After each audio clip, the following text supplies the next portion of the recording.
welcome to the debate. Today, we're delving into, well, really a vital topic for any modern organization: mental well-being in the workplace. Our source material, Thriving Minds, the Mental Health Continuum in the Workplace, makes it abundantly clear that supporting employee mental health isn't merely beneficial, it's presented as a foundational requirement, described not as a luxury, but a necessity. Absolutely. And the central question we're grappling with today, I think, is this. Given the fluid, the ever-changing nature of this mental health continuum model, are the workplace interventions highlighted in the material truly comprehensive? And are they optimally effective for employees across all the zones, especially when individuals transition into those struggling or even in crisis states? Exactly. And I'll be arguing that the organizational strategies proposed in Thriving Minds are robust, they're strategic, and fundamentally they are sufficient for cultivating well-being across that entire continuum. They work by building resilience and proactively addressing needs as they evolve. And while, fully acknowledging the critical role organizations absolutely play in mental health, I'll be exploring whether these specific organizational initiatives, particularly those focused on general workplace culture and broader resources, whether they really adequately address the intricate and often quite severe needs of employees situated further along that continuum. I'll be questioning their ultimate sufficiency for those truly critical states. Right. So my position, which is really informed by the compelling arguments in Thriving Minds, is that prioritizing employee well-being is framed not just as, the right thing to do, the ethical imperative, but actually as a smart business decision. It's a strategic investment. The material consistently shows this yields tangible results, a more productive, engaged workforce with lower turnover and improved morale. The mental health continuum itself, it's presented as this invaluable tool, both diagnostic and proactive, offering valuable insight precisely because it enables timely interventions. Now, the comprehensive approach championed in the text, and this covers everything from, say, early intervention and stress management techniques, things like regular check-ins and workload adjustments, through to established programs like employee assistance programs, EAPs, mindfulness training, flexible work arrangements, and mental health days. This whole package is meticulously designed to create what the material calls a win-win situation. This proactive strategy, this culture-fostering approach, I really assert, is engineered to support individuals across all zones of the continuum, from excelling right through to in crisis. It works by building resilience, preventing escalation, and ensuring employees can not only thrive professionally, but also, experience a richer personal life. It ultimately contributes to sustainable organizational success. It's really presented as an integrated ecosystem of support, not just a checklist of programs. Okay, I approach this from a slightly different angle. I entirely agree on the critical importance of mental health and the profound utility of the mental health continuum model itself. It's an excellent framework, no doubt, for identifying these varying states of well-being, and organizational support is, absolutely crucial in a modern workplace.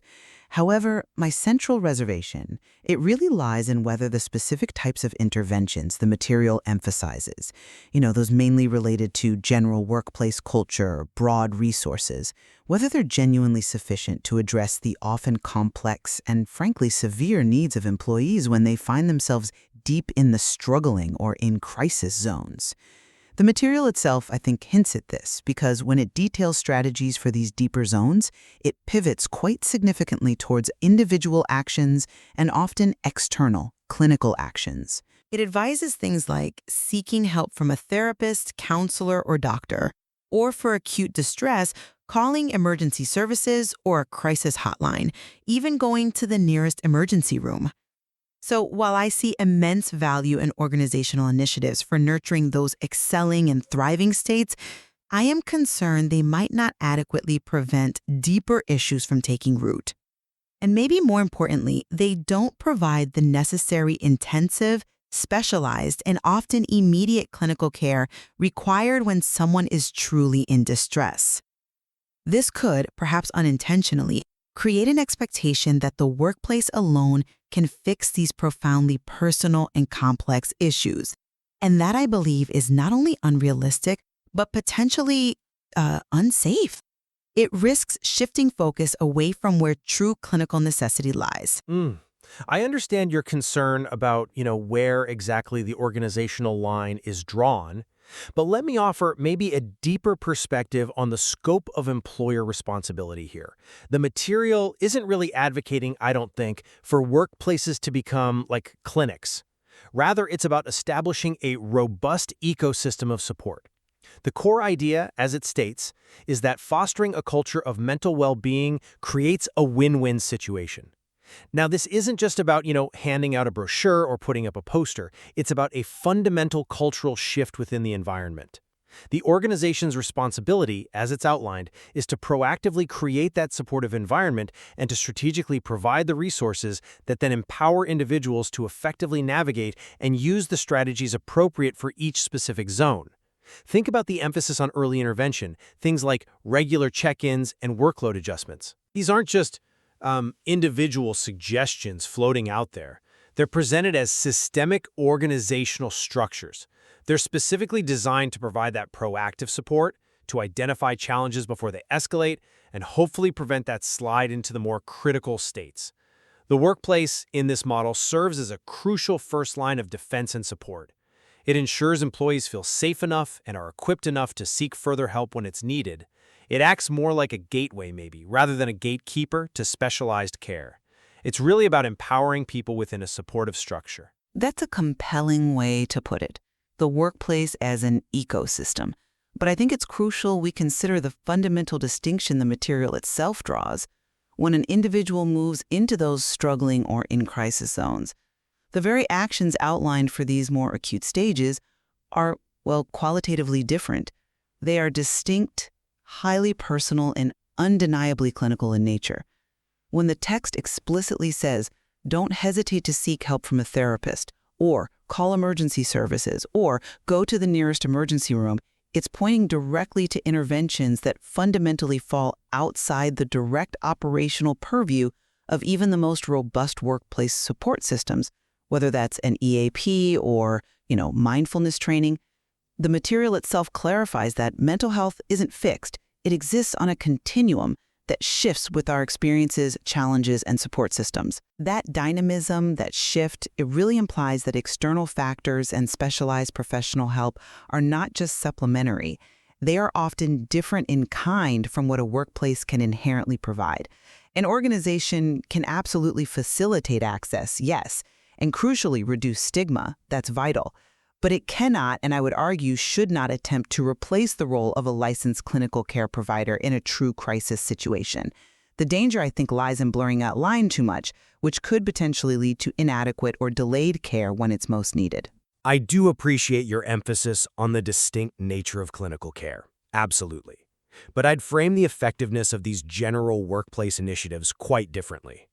The suite of initiatives highlighted, the EAPs, flexible work arrangements, open communication, stress management techniques, they seem precisely designed to provide comprehensive, foundational support across the entire continuum.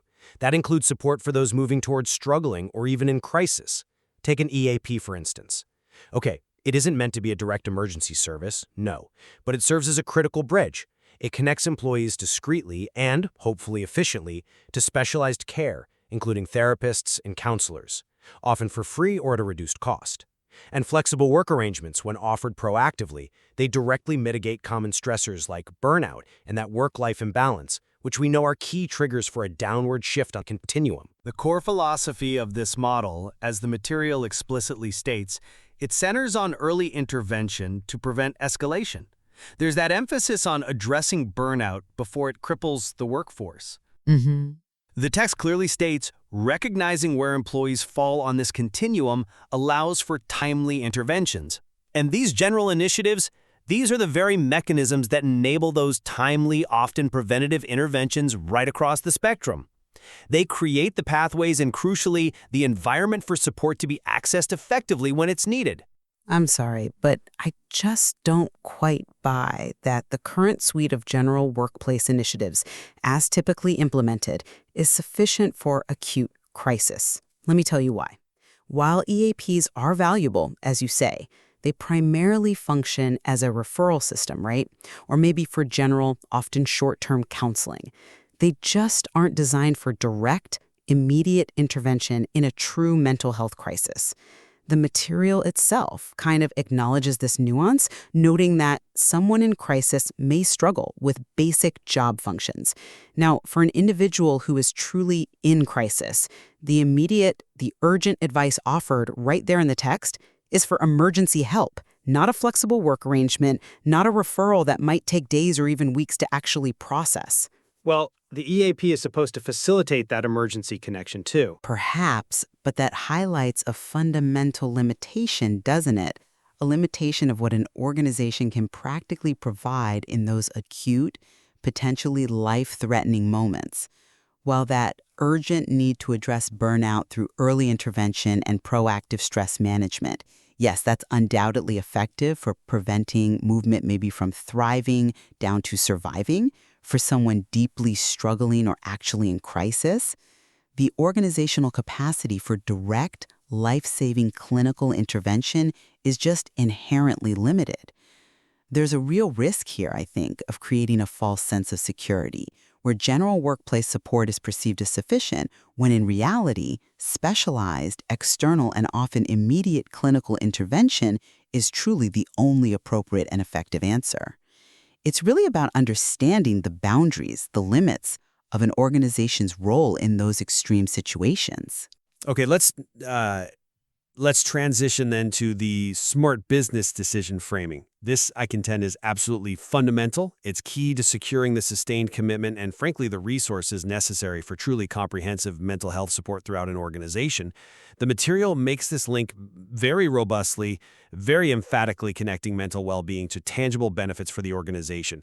It cites things like increased productivity, improved morale, and reduced turnover. This win-win situation it talks about, it isn't just a feel-good phrase. It powerfully underscores that investing in mental health is, and I quote again, not just the ethical choice, it's a smart business decision. This robust business case is crucial. It truly is. It's the pragmatic argument you often need to secure that unwavering commitment from leadership, ensuring the implementation and, just as importantly, the sustained funding of the broad spectrum of support systems we've been discussing. These benefits, the idea is, are designed to cascade through the whole organization, ultimately creating sustainable success that meticulously aligns employee well-being with those overarching business objectives. Without this clear, evidence-backed business justification, it's just far more challenging, realistically, to ensure the long-term, deep-seated investment in initiatives that genuinely benefit everyone, from those who are excelling right through to those requiring more intensive support. It secures the foundational support structure for all of it. While I completely agree the business case is undeniably powerful, maybe even essential for garnering that initial investment and attention, framing mental health primarily as a business decision, focusing so heavily on productivity and organizational performance, well, it carries a significant risk, doesn't it? It might inadvertently deprioritize or even subtly undervalue the profound human needs of individuals who are genuinely struggling or in crisis. Think about it. If their recovery, their journey back to stability isn't immediately visible as a direct return on investment or, an instant boost to productivity, there's a real danger of, instrumentalizing well-being. This framing could subtly shift the focus away from profound human empathy and the inherent dignity of the individual towards a more utilitarian perspective valuing measurable output above all else. This feels particularly problematic for those individuals who require intensive, maybe long-term support, the kind that may not immediately translate into a productivity boost. So while it's effective for securing executive buy-in, this approach, I do fear, could potentially leave some of the most vulnerable employees underserved if their value is perceived primarily through the lens of their utility to the organization rather than their intrinsic human worth and their fundamental right to care. It's a tension there, I think, that warrants really careful consideration. Okay, so to summarize my position then, the Thriving Minds material presents a really compelling argument for a comprehensive, proactive approach to mental well-being. It portrays it as a critical and strategic investment for organizations. By implementing diverse support systems, everything from regular check-ins and flexible work to EAPs and mental health days, and by fostering open dialogue, workplaces can effectively support employees across the entire mental health continuum. This holistic strategy, it's not only positioned as an ethical imperative that respects human dignity, but also, as the material powerfully stresses, it's a cornerstone of sustainable success. It truly creates that win-win scenario where both individuals and the organization can profoundly benefit and ultimately thrive together. And I would conclude by re-emphasizing that while we absolutely agree on the necessity of robust workplace mental health support, that's not the debate. It is crucial, I believe, for organizations to acknowledge the inherent limitations of purely organizational interventions, particularly when we're talking about individuals in those deeper states of struggling or in crisis. It is vital for organizations to understand precisely where their capacity and their expertise genuinely end, and where external, specialized, individual-focused support like clinical therapy or emergency services becomes not just helpful, but paramount.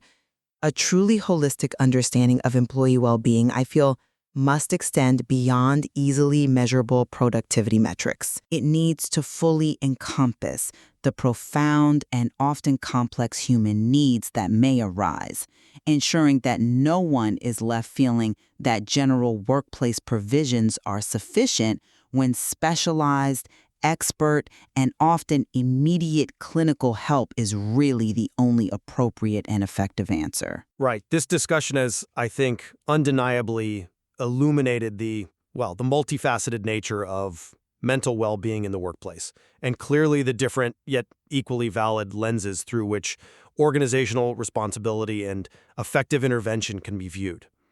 It's clear there's a delicate balance to be struck. Indeed. And the mental health continuum itself, it remains an indispensable tool for understanding those individual needs. It certainly prompts further, and I think vital, exploration of how best to integrate and optimize support systems to genuinely meet employees wherever they might find themselves on that critical spectrum. It highlights really that the conversation around mental health support in the workplace is far from over.